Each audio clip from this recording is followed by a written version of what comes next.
नमस्कार मित्रों, सीसीआई के इस डिजिटल प्लेटफॉर्म पर आपका स्वागत, अभिनंदन। फिर से हाजिर हूं। राष्ट्रीय आंदोलन के तहत अपन पढ़ रहे थे गांधी जी के द्वारा चलाए गए महत्वपूर्ण जो आंदोलन थे। तीसरा जो चरण चल रहा था हमारा गांधी युग, जिसके तहत हमने बात कर ली थी गांधी जी के द्वारा जो पहला महत्वपूर्ण आंदोलन चलाया गया राष्ट्रव्यापी के रूप में असहयोग आंदोलन, उनसे जुड़ी समस्त प्रकार की घटनाओं का हमने अध्ययन कर लिया। उसके बाद में आज गांधी जी के द्वारा चलाया गया दूसरा महत्वपूर्ण आंदोलन है राष्ट्रीय स्तर का सविनय अवज्ञा आंदोलन। आपको पता है कि गांधी जी ने अंग्रेजों के सामने सत्य और अहिंसा के सत्याग्रहों के बलबूते वो भारत को आजाद कराना चाहते थे। उन्होंने प्रयास किया लेकिन अंग्रेजों ने उनकी मांगे नहीं मानी। आखिरकार दूसरा जो उनके द्वारा आंदोलन चलाया गया सविनय विनय पूर्वक गांधी जी ने कहा कि हम आपकी आज्ञाओं का पालन नहीं करेंगे। दूसरा जो गांधी जी के द्वारा चलाया गया महत्वपूर्ण आंदोलन है सविनय अवज्ञा आंदोलन, जिसका समय रहेगा, आपको याद रखना है, सविनय अवज्ञा आंदोलन का समय रहेगा 1930 ईस्वी। सविनय अवज्ञा आंदोलन 1930 ईस्वी में।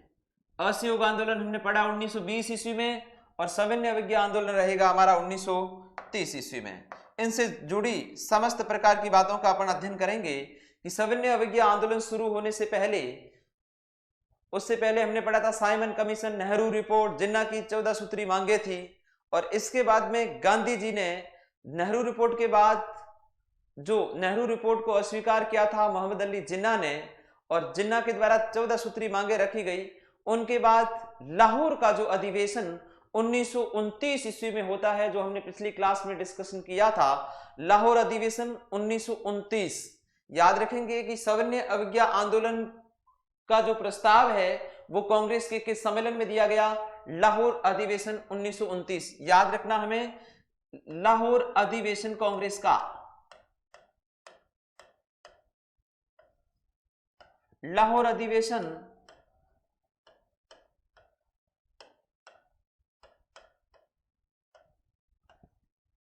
अधिवेशन दिसंबर 1929। दिसंबर 1929 में इस लाहौर अधिवेशन की जो अध्यक्षता की जाती है वो किसके द्वारा? पंडित जवाहरलाल नेहरू के द्वारा। इसकी जो अध्यक्षता की जाएगी वो की जाएगी JL नेहरू के द्वारा। इसी लाहौर अधिवेशन में जो नेहरू रिपोर्ट में कांग्रेस के द्वारा डोमिनियन स्टेट्स, अधिराज्य का दर्जा प्राप्त करने के लिए जो मांगे रखी थी, उनको पूर्णतः त्याग कर इस लाहौर अधिवेशन का जो लक्ष्य रखा गया कांग्रेस के द्वारा वो रखा गया था पूर्ण स्वराज्य, यानी स्वराज्य के बिना किसी प्रकार की दूसरी कोई बात स्वीकार नहीं की जाएगी। तो याद रखना, कांग्रेस के किस अधिवेशन में पूर्ण स्वराज्य की मांग को रखा गया, यानी पूर्ण स्वराज्य, पूर्ण स्वाधीनता के अलावा किसी भी बात, अन्य बात को स्वीकार नहीं किया जाएगा। आपको पता है कई बार ये प्रश्न पूछा जाता है कि कांग्रेस के किस अधिवेशन में पूर्ण स्वराज्य के लक्ष्य को प्रस्तुत किया गया? तो लाहौर अधिवेशन 1929। लेकिन स्वराज्य शब्द आता है सबसे पहली बार कि स्वराज्य शब्द का प्रयोग कांग्रेस के किस अधिवेशन में किया गया? तो हमें ये बात याद रखनी है कि कलकत्ता अधिवेशन 1906 जो दादा भाई नारोजी की अध्यक्षता में हुआ था, उनके उस अधिवेशन में पहली बार स्वराज शब्द का प्रयोग किया गया। तो दोनों में फर्क है, वो स्वराज था, ये पूर्ण स्वराज्य है। पूर्ण स्वराज्य का प्रस्ताव कांग्रेस के किस सम्मेलन में रखा गया?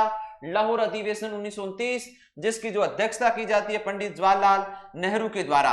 और इसी में सविनय अवज्ञा आंदोलन को शुरू करने का प्रस्ताव पारित किया गया।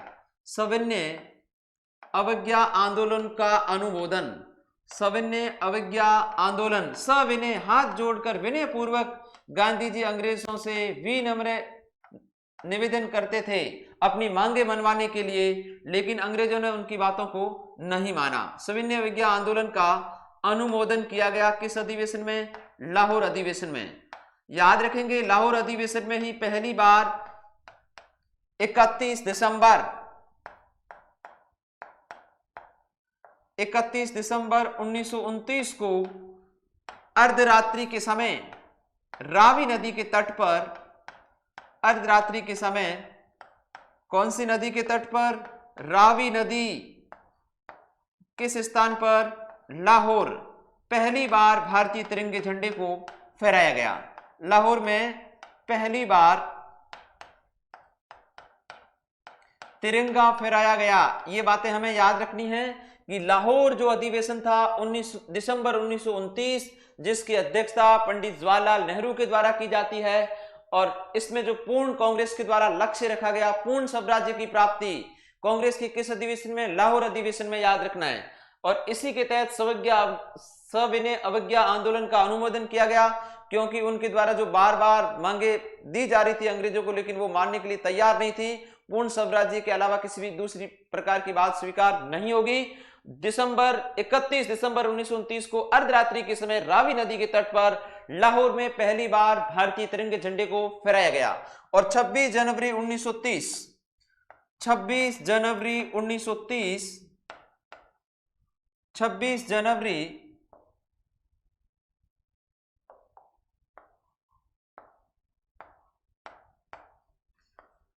1930 को पूर्ण स्वाधीनता दिवस मनाने का निर्णय लिया गया। पूर्ण स्वाधीनता दिवस मनाने का निर्णय पहली बार लिया गया। कब? पूर्ण स्वाधीनता दिवस मनाने का निर्णय, यानी 26 जनवरी 1930 को पूर्ण स्वाधीनता दिवस मनाने का निर्णय लिया गया। दोनों प्रश्न अलग है। पहली बार भारतीय तिरंगा जो फहराया गया वो आपके फहराया गया था कब?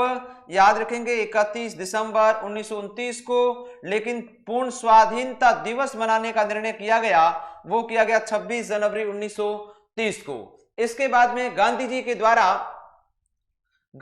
द्वारा 11 सूत्री मांगे रखी गई। 11 सूत्री मांगे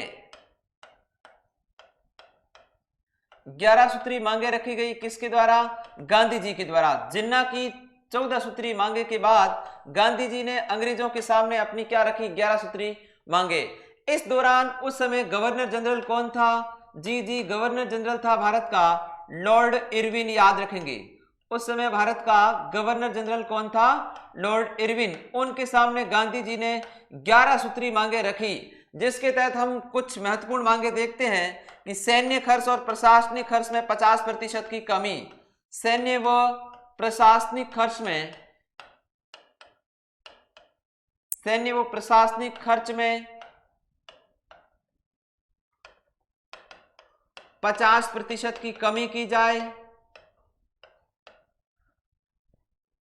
राजनीतिक कैदियों को रिहा किया जाए।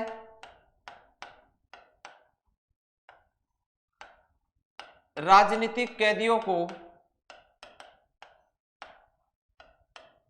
रिहाई।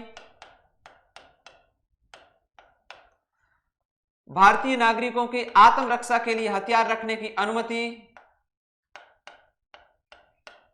भारतीय नागरिकों को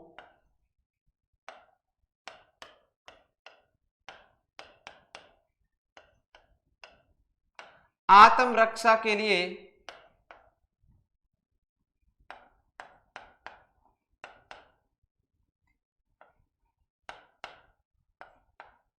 हथियार रखने की अनुमति।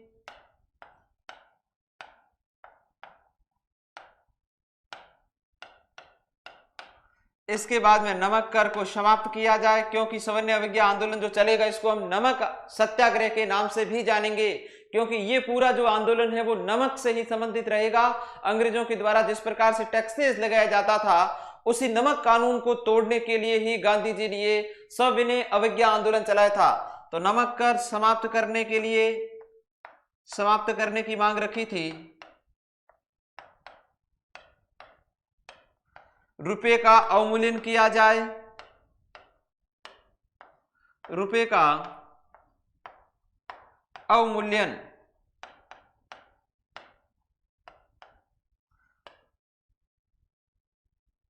रुपए का अवमूल्यन किया जाए। इसके बाद में भारतीय डाकघर विधेयक पास किया जाए। भारतीय डाकघर विधेयक पास किया जाए। इस तरह से गांधी जी ने अपनी जो 11 सूत्री मांगे रखी थी वो किसके सामने रखी थी? लॉर्ड इरविन के सामने ये मांगे उनके द्वारा रखी गई। जब इन मांगों को रखने के बाद जब ये लॉर्ड इरविन के सामने पेश की गई, तो 1930 1930 में जब इन मांगों को लॉर्ड इरविन के द्वारा नहीं माना गया तो गांधी जी ने लॉर्ड इरविन को कहा कि मैंने घुटने टेक कर आपसे रोटी मांगी, लेकिन बदले में मुझे पत्र मिला। अब किसी भी प्रकार से पूर्ण स्वराज्य के अलावा कोई भी बात हमें स्वीकार नहीं होगी। तो ये कथन हमें याद रखना है कि 1930 में जो गांधी जी की 11 सूत्री मांगे थी वो किसको पेश की गई थी? लॉर्ड इरविन को पेश की गई थी, और लॉर्ड इरविन ने उन मांगों को माना नहीं था। जब उनकी 11 सूत्री मांगे नहीं मानी गई तब गांधी जी ने कहा, 11 सूत्री मांगे नहीं माने जाने पर गांधी जी ने कहा हमें याद रखना है, ये सविनय अवज्ञा आंदोलन के दौरान शुरू करने से पहले गांधी जी के द्वारा जो लॉर्ड इरविन के सामने अपनी 11 सूत्री मांगे रखी गई, उन मांगों को नहीं माना गया। तब गांधी जी ने कहा 11 सूत्री मांगों के बारे में कि मैंने घुटना टेक कर रोटी मांगी, मैंने घुटने टेक कर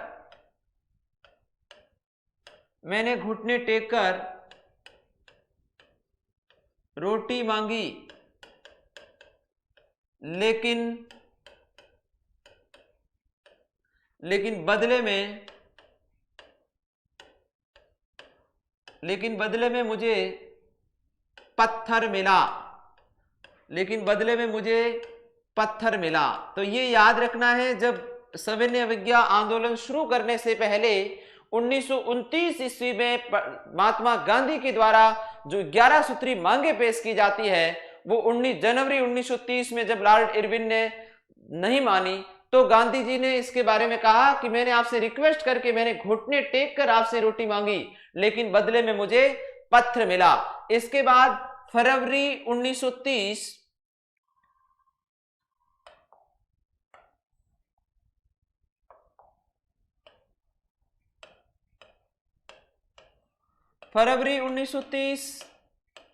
साबरमती आश्रम की बैठक में, साबरमती आश्रम 1916 में ईस्वी में स्थापित किया गया गांधी जी के द्वारा अहमदाबाद में। साबरमती आश्रम में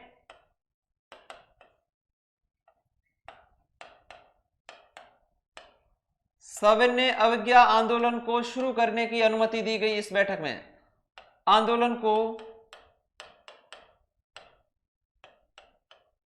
शुरू करने की अनुमति दी गई थी। याद रखना है किस स्थान पे यह अंतिम निर्णय हुआ था फरवरी 1930 में, किस आश्रम से? साबरमती आश्रम से सविनय अवज्ञा आंदोलन को शुरू करने की अनुमति गांधी जी को दी गई।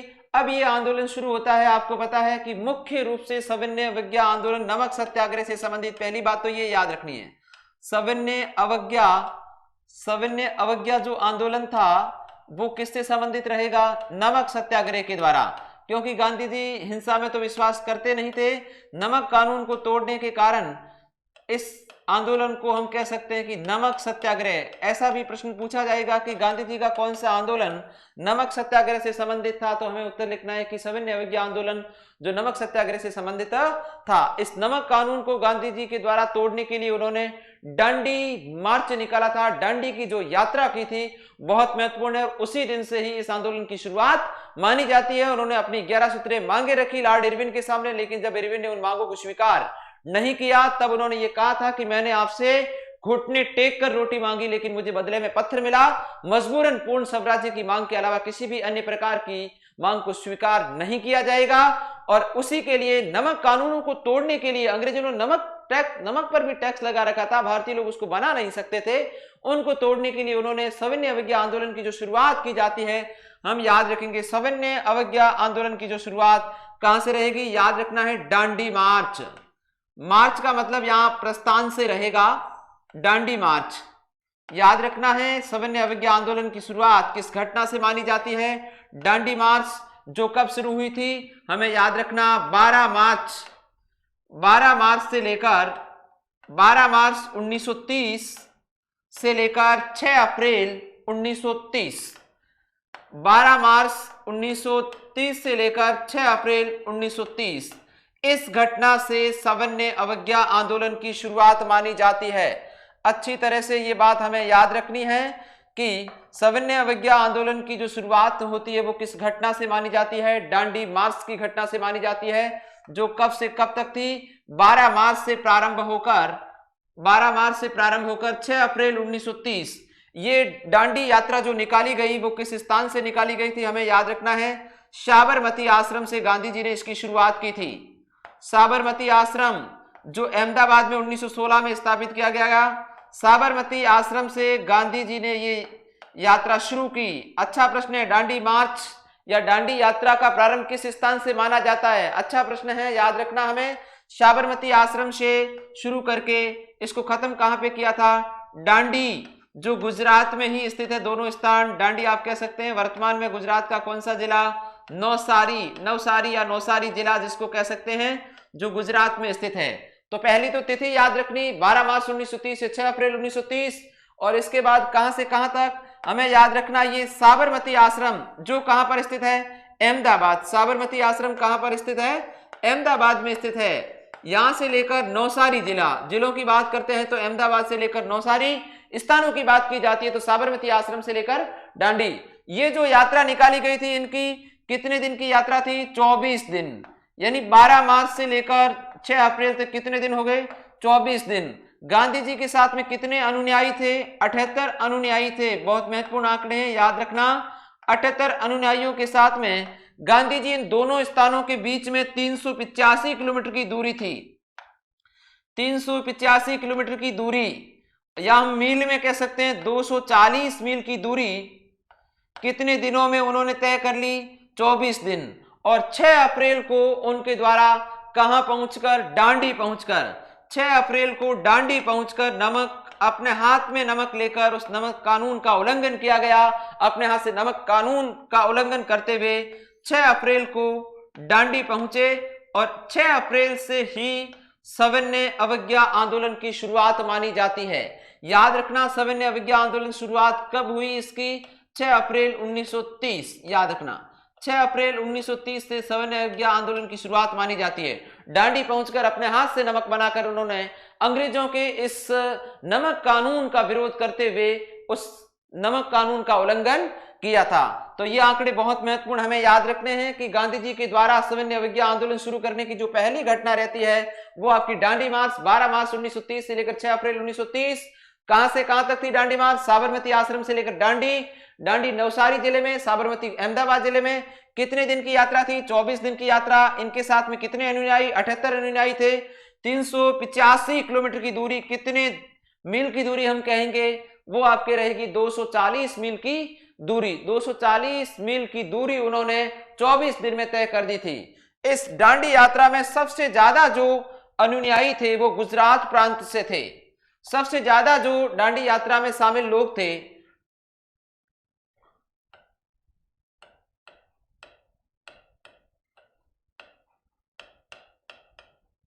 दांडी यात्रा में सर्वाधिक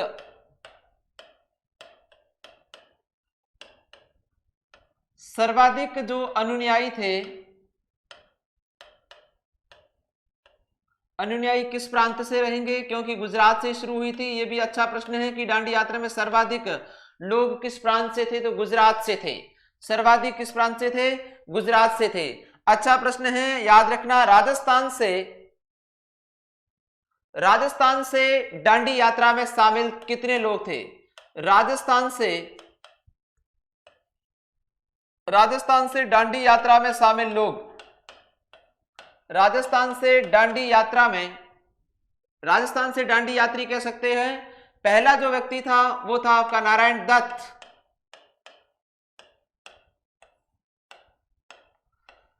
तीन व्यक्ति थे। दूसरा मदन मोहन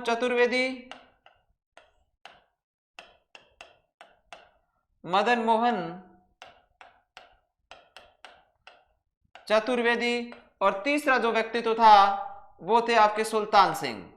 यानी दांडी यात्रा में राजस्थान से कितने यात्री थे? 3 यात्री थे। नाम हमें याद रखना है। अच्छा प्रश्न बनता है। नारायण दत्त, मदन मोहन चतुर्वेदी और सुल्तान सिंह। दांडी यात्रा में सबसे ज्यादा लोग किस प्रांत से थे? गुजरात से थे। इस दांडी यात्रा का जो ध्येय वाक्य था, दांडी यात्रा का ध्येय वाक्य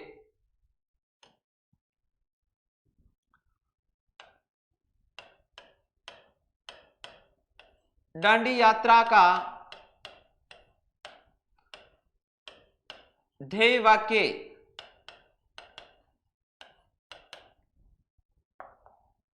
अंत तक लड़ो। जब तक पूर्ण स्वराज्य की मांग स्वीकार नहीं की जाती तब तक गांधी जी ने कहा कि हमें अंग्रेजों का विरोध करना है। अंत तक लड़ो, ये बात याद रखना। अंत तक लड़ो इस दांडी यात्रा या सविनय अवज्ञा आंदोलन था जिसके तहत दांडी यात्रा निकाली गई। उसका ध्येय वाक्य माना जाता है कि जब तक वो सविनय पूर्वक हमारी मांगों को स्वीकार नहीं करेंगे तब तक भारतीय लोग उनसे लड़ते रहेंगे। तो याद रखना दांडी यात्रा का ध्येय वाक्य क्या रहेगा, अंत तक लड़ो। या अंत तक लड़ो जो ध्येय वाक्य था वो किस आंदोलन से संबंधित रहेगा, हमें ये बात याद रखनी कि ये जो संबंधित किससे रहेगा, सविनय अवज्ञा आंदोलन से। राजस्थान से इसमें कितने व्यक्तित्व शामिल थे, याद रखना 3 महत्वपूर्ण व्यक्तियों ने दांडी यात्रा में भाग लिया, नारायण दत्त, मदन मोहन चतुर्वेदी और सुल्तान सिंह। दांडी यात्रा में सर्वाधिक जो अनुयायी थे वो किस प्रांत से थे, गुजरात से थे। टोटल 78 अनुयायी गांधी जी के साथ में थे। वो सारी बातें हम पीछे पढ़ चुके हैं, कब से कब तक चली, कितने दिन की यात्रा थी। और 6 अप्रैल को उन्होंने इस नमक कानून को तोड़कर सविनय अवज्ञा आंदोलन की शुरुआत की थी। सुभाष चंद्र बोस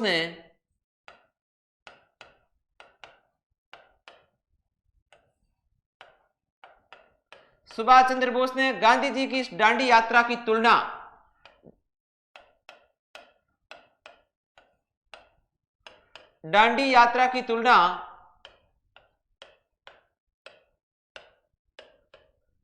की है। एक तो इन्होंने की थी नेपोलियन के पेरिस अभियान से। नेपोलियन फ्रांस का राजा था, नेपोलियन बोनापार्ट जिसको आप जानते हैं वर्ल्ड हिस्ट्री में। नेपोलियन के पेरिस अभियान, पेरिस मार्च से कह सकते हैं, पेरिस अभियान से कह सकते हैं। दूसरा मुसोलिनी जो इटली से संबंधित है, फांसीवाद के संस्थापक रहते हैं मुसोलिनी। मुसोलिनी के रोम जो इटली की राजधानी, मार्च यानी यह महीना नहीं प्रस्थान से संबंधित है, मार्च का मतलब। तो सुभाष चंद्र बोस के द्वारा गांधी जी की जो दांडी यात्रा थी उसकी तुलना किससे की जाती है, 2 व्यक्तियों के नाम याद रखना। किस व्यक्तित्व के द्वारा गांधी जी की दांडी यात्रा की तुलना नेपोलियन के पेरिस मार्च और मुसोलिनी के रोम मार्च से की गई। तो ये भी बात हमें याद रखना है कि ऐसी जो तुलना की थी वो किसने की थी, सुभाष चंद्र बोस ने की थी। ध्येय वाक्य याद रखना, अंत तक लड़ो। दांडी यात्री में राजस्थान के कितने व्यक्तित्व रहेंगे, 3 व्यक्तित्व रहेंगे। इसके बाद में जो नमक आंदोलन चला था, सविनय अवज्ञा आंदोलन कार्यक्रम के जो मुख्य लक्ष्य थे उसमें नमक कानून को समाप्त करना, शराब की जो दुकानें थी या मद्य निषेध की जो दुकानें थी उन पे धरना प्रदर्शन करना, विदेशी वस्तुओं का बहिष्कार करना, सरकारी कॉलेज, स्कूल्स, वकालत सब का बहिष्कार करना।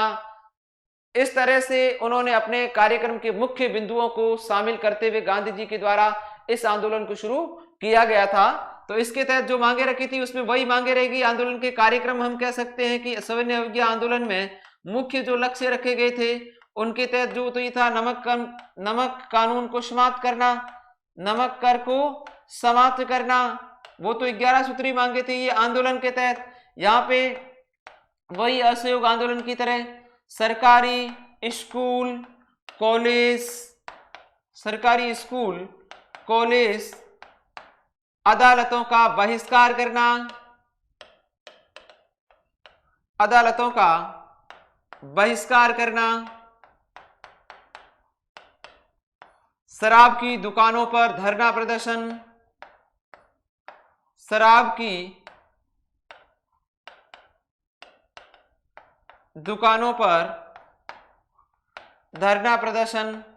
इस तरह से उन्होंने अपने इस आंदोलन में ये मुख्य मांगे रखी थी कि नमक कर को समाप्त किया जाए, सरकारी स्कूल कॉलेज जितने भी है, जो सरकारी अदालत है, वकालत, वकील अपनी प्रैक्टिस छोड़ें, क्योंकि सविनय पूर्वक वो उनको अपनी मांगे मनवाना चाहते थे।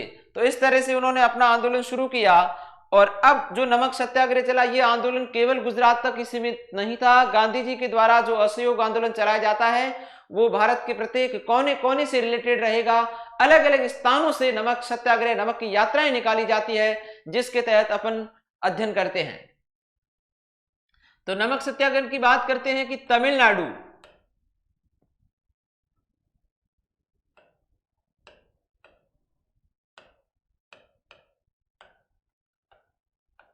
तमिलनाडु से इसका जो नेतृत्व किया गया वो किया जाएगा किसके द्वारा? सी राजगोपालचारी। नमक सत्याग्रह जो गांधी जी के द्वारा दांडी यात्रा निकाली गई उसका असर पूरे भारत में रहा। अलग अलग स्थानों से, अलग अलग राज्यों से इनका प्रभाव अलग अलग जगह पे रहा, वो बात हमें याद रखनी। सी राजगोपालचारी जिन्होंने इस नमक सत्याग्रह का नेतृत्व कहां से किया था? याद रखेंगे तमिलनाडु से सी राजगोपालचारी के द्वारा तृष्णापल्ली से तंजौर तक नमक यात्रा निकाली गई। तृष्णापल्ली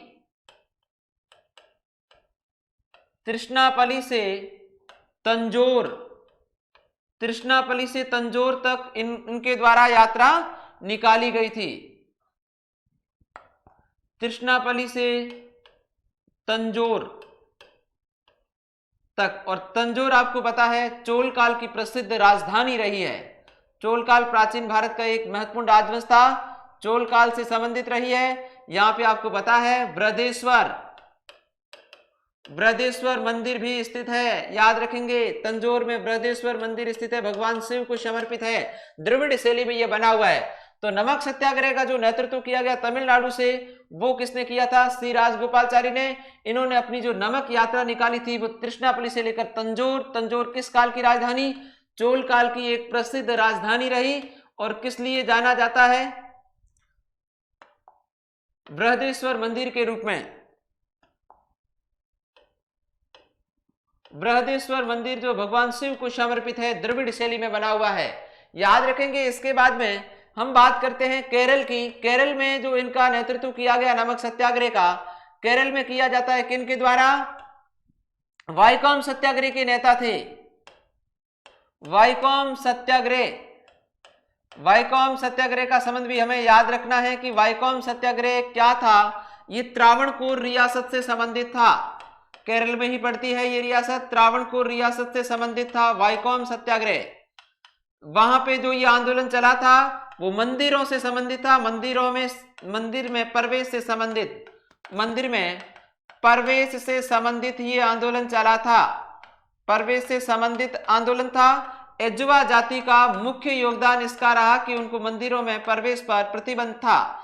एजवा जाति का मुख्य योगदान याद रखना। तो वाइकोम सत्याग्रह का संबंध किस राज्य से रहेगा? केरल से रहेगा। के केलपन, याद रखेंगे। इनके जो मुख्य नमक सत्याग्रह के नेता थे या वाइकोम सत्याग्रह के जो नेता है वो कौन रहता है आपके? याद रखेंगे के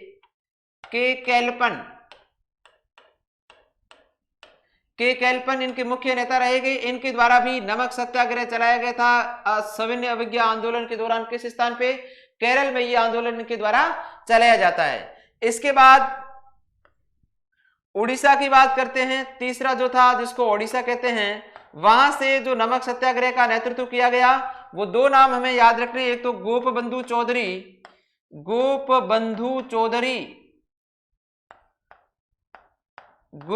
चौधरी और दूसरा व्यक्तित्व यहां से था आचार्य हरिहर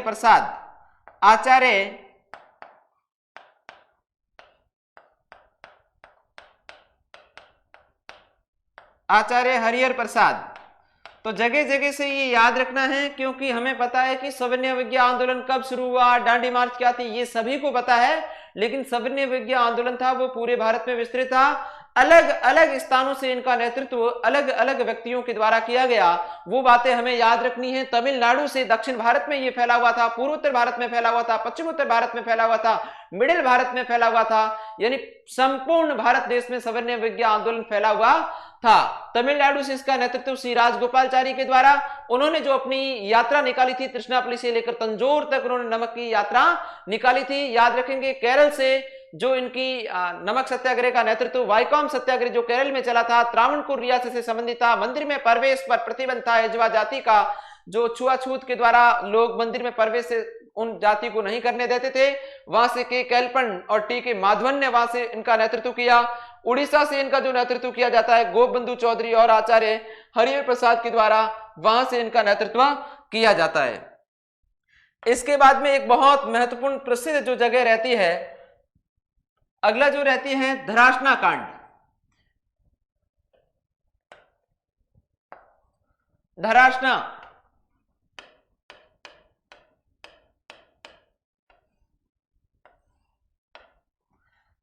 धरासना जो नमक सत्याग्रह रहता है,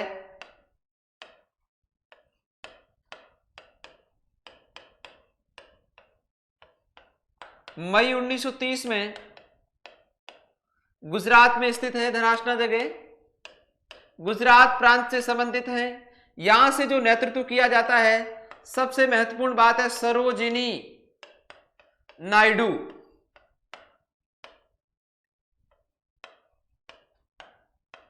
अली इमाम,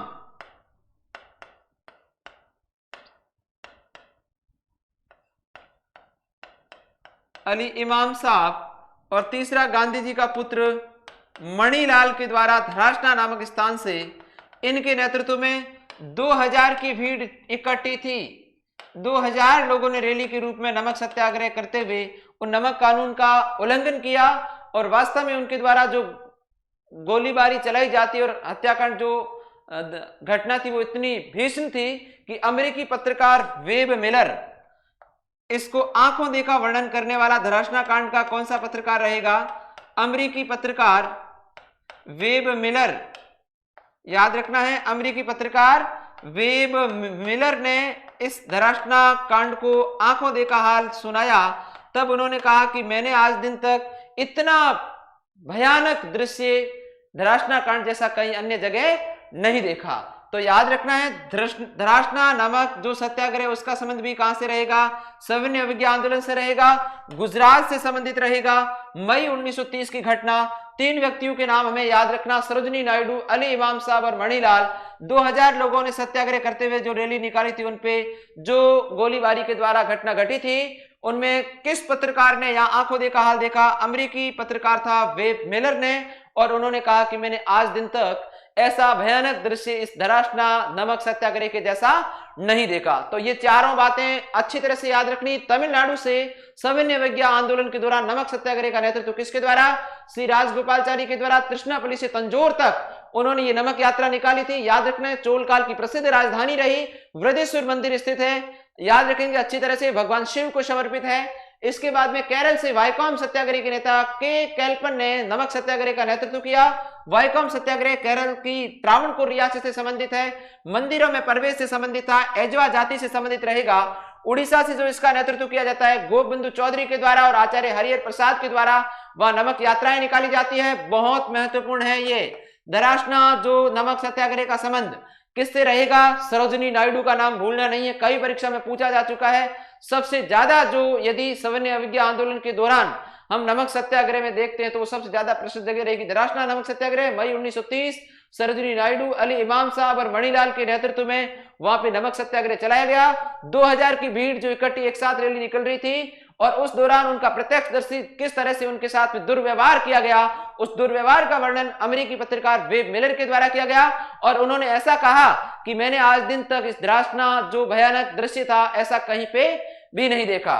इसके बाद में अगला जो आता है पश्चिम उत्तर भारत, पश्चिम उत्तर प्रांत। पांचवा जो हम इसका नेतृत्व देखते हैं, पश्चिम उत्तर प्रांत।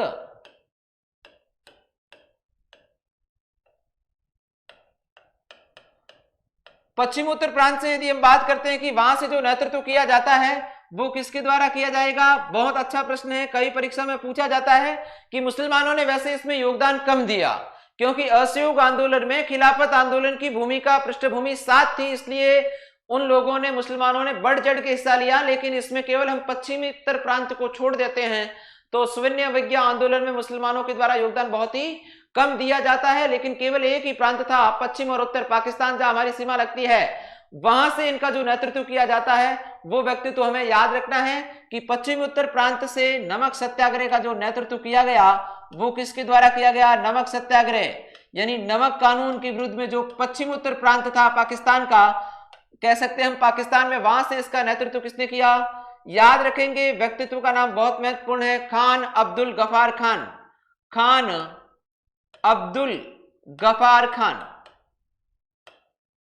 खान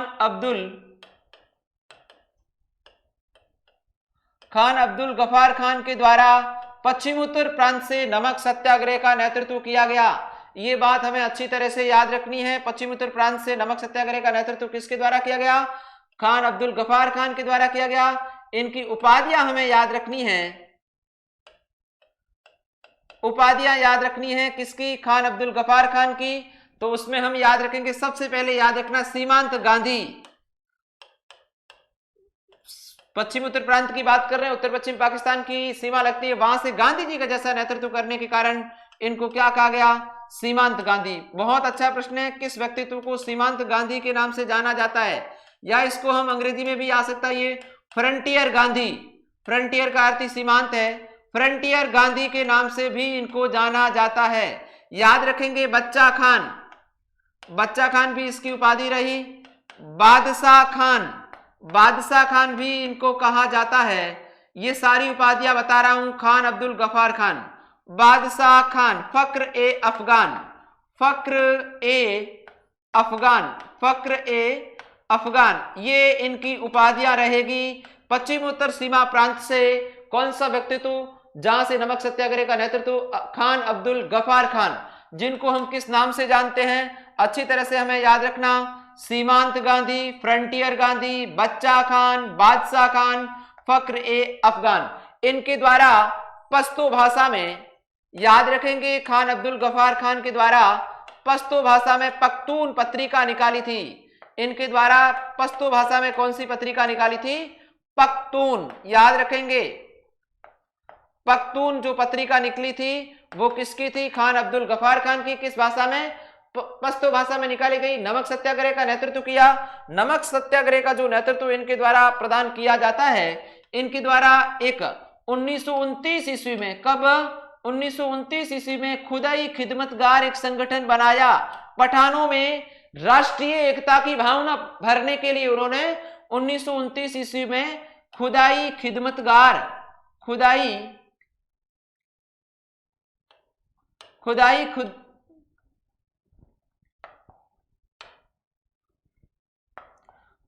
खिदमतगार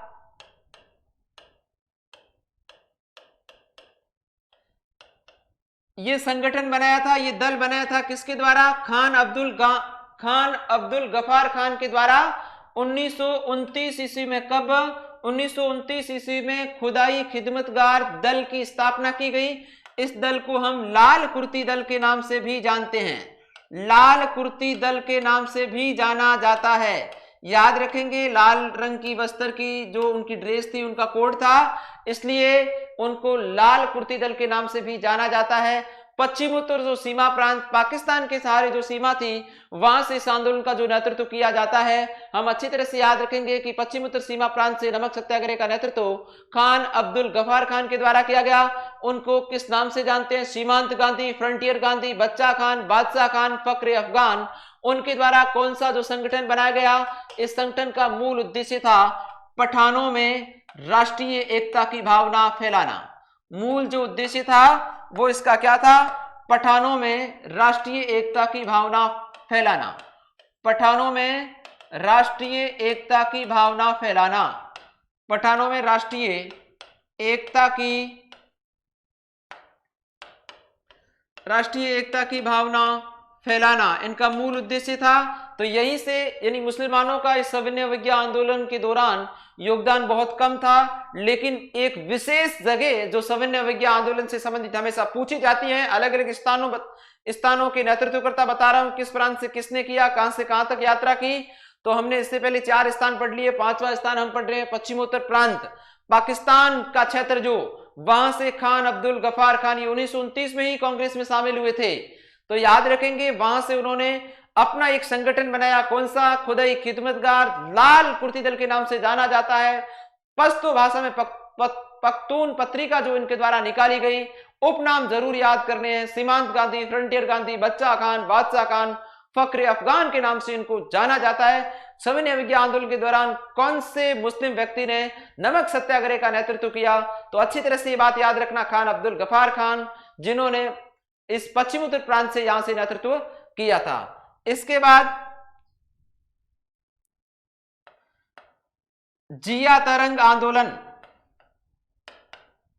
पूर्वोत्तर भारत,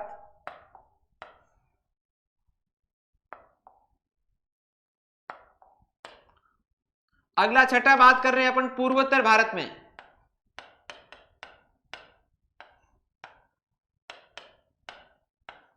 पूर्वोत्तर भारत में जो आंदोलन चला था वो चला था आपका कौन सा? जिया तरंग आंदोलन, याद रखेंगे। अच्छा प्रश्न है, जिया तरंग आंदोलन का संबंध भी गांधी जी के किस आंदोलन से रिलेटेड है? सविनय अवज्ञा आंदोलन। यहां से जो नेतृत्व किया जाता है, दो व्यक्तियों का मुख्य योगदान रहेगा। यहां से जो नेतृत्व करता रहेंगे आपके जिया तरंग आंदोलन का, एक तो रहेगा जदोनांग। इनकी मृत्यु के बाद यहां से जो इसका नेतृत्व किया जाता है 13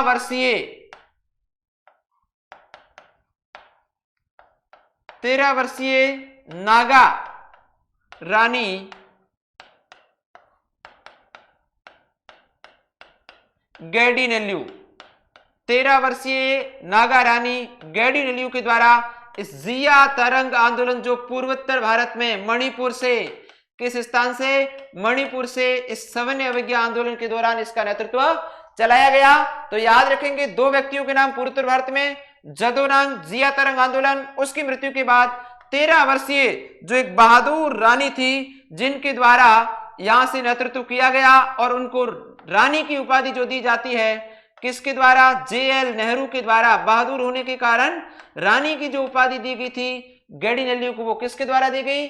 JL नेहरू के द्वारा। इस 13 वर्षीय नागा रानी गैडिनेल्यू ने यहां से जिया तरंग आंदोलन का नेतृत्व इनके द्वारा किया गया था। तो ये अलग अलग प्रांतों से हमें याद रखना है कि सविनय अवज्ञा आंदोलन चला था। अलग अलग जगह नमक की यात्राएं निकाली गई, अंग्रेजों के इस कानून का क्या किया गया? विरोध किया गया। तो फिर से बता रहा हूं, पश्चिमोत्तर प्रांत नमक सत्याग्रह का नेतृत्व खान अब्दुल गफार खान। उपाधियां इसकी अच्छी तरह से याद रखनी है। पश्तो भाषा में कौन सी पत्रिका? पख्तून पत्रिका। इन्होंने कौन सा संगठन बनाया? 1929 में खुदाई खिदमतगार, जिनको हम किस नाम से जानते हैं? लाल कुर्ती दल के नाम से इन्हें जाना जाता है। उद्देश्य पठानों में राष्ट्रीय एकता की भावना को मजबूत करना। पूर्वोत्तर भारत में सविनय अवज्ञा आंदोलन का जो नेतृत्व किया था वो दो व्यक्ति, जदोनांग और रानी गैडिनेल्यू। कौन सा आंदोलन? जिया तरंग आंदोलन, इनके द्वारा चलाया गया था। तो ये बातें हमें याद रखनी सविनय अवज्ञा आंदोलन के दौरान। बिहार में चौकीदारी कर देने से मना कर दिया था। इस आंदोलन के दौरान किस प्रांत ने चौकीदारी कर देने से मना कर दिया? याद रखेंगे बिहार में चौकीदारी, सविनय अवज्ञा आंदोलन के दौरान चौकीदारी कर देने से मना करने वाला कौन सा प्रांत? बिहार। हम देखते हैं महाराष्ट्र, कर्नाटक, मध्य प्रांत, वन सत्याग्रह। इन 3 स्टेट के अंदर इस आंदोलन के दौरान वन सत्याग्रह चलाया गया। ये भी बात हमें याद रखनी है। जगह जगह महिला, पुरुष, स्त्री, बच्चे सभी लोगों ने इसमें भाग लिया था और अंग्रेजों की उन गतिविधियों का विरोध किया था। इस सविनय अवज्ञा आंदोलन के दौरान, सविनय अवज्ञा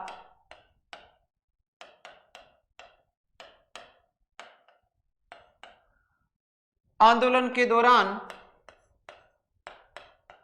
दो प्रकार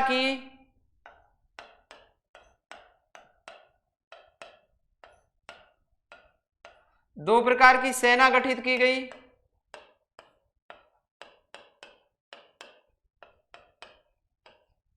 दो प्रकार की सेना गठित की गई, जिसमें पहली थी आपके लड़कों की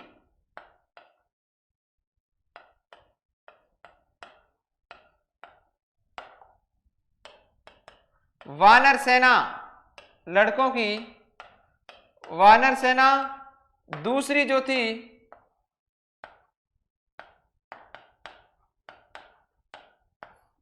लड़कियों की मंजरी सेना। तो याद रखना, वानर सेना और मंजरी सेना का गठन भी किस आंदोलन के दौरान किया गया?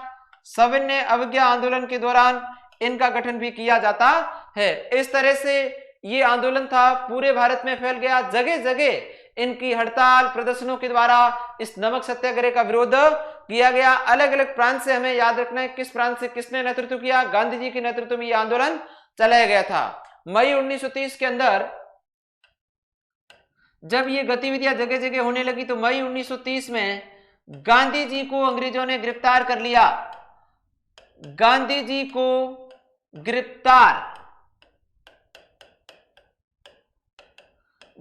को गिरफ्तार करके उन्होंने पूना की यरवदा जेल में रखा। पूना की यरवदा जेल में बंद किया गया। और इस यरवदा जेल को गांधी जी ने किसकी संज्ञा दी थी बाद में?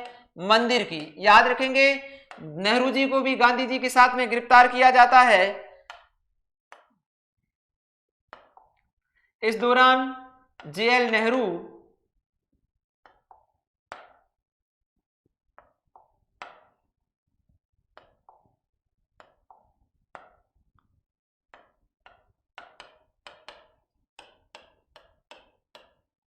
जेएल नेहरू को भी गिरफ्तार किया जाता है और उनको इलाहाबाद जेल में बंद कर दिया जाता है। तो ये बातें याद रखेंगी। जब गांधी जी को जेल में गिरफ्तार कर लिया गया, गांधी जी की गिरफ्तारी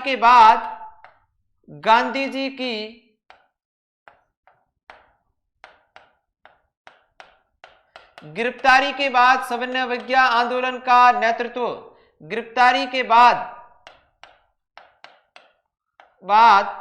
इस आंदोलन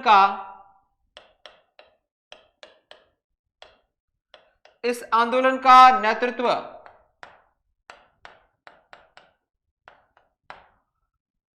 अब्बास तैयबजी। ये बहुत महत्वपूर्ण है कि गांधी जी को जब अंग्रेजों के द्वारा मई 1930 में गिरफ्तार कर लिया जाता है तो उसके बाद में इस आंदोलन का नेतृत्व किसके द्वारा किया गया? तो हमें ये अच्छी तरह से याद रखनी है कि वह व्यक्तित्व कौन था जिन्होंने गांधी जी की गिरफ्तारी के बाद इसका नेतृत्व किया? अब्बास तैयबजी। याद रखना, गांधी जी की गिरफ्तारी के बाद सविनय अवज्ञा आंदोलन का नेतृत्व किस व्यक्तित्व के द्वारा किया गया? अब्बास तैयबजी के द्वारा उसका नेतृत्व किया गया। तो ये बातें हमें याद रखनी है। गांधी जी की गिरफ्तारी के बाद अब्बास तैयबजी, गांधी जी को सविनय अवज्ञा आंदोलन के दौरान किस जेल में बंद किया गया? पूना की यरवदा जेल में बंद किया गया, जिनको गांधी जी ने क्या कहा कि ये एक मंदिर की संज्ञा उनके द्वारा दी गई थी। दो व्यक्तियों को नाम याद रखने की, कौन सी जेल में इनको बंद किया गया? एक तो गांधी जी को यरवदा जेल, जेएल नेहरू को इलाहाबाद जेल में बंद कर दिया गया और उसके बाद में इसका जो नेतृत्व किया गया वो किसके द्वारा किया गया? अब्बास जी तैयब के द्वारा गांधी जी की गिरफ्तारी के बाद इसका नेतृत्व किया गया।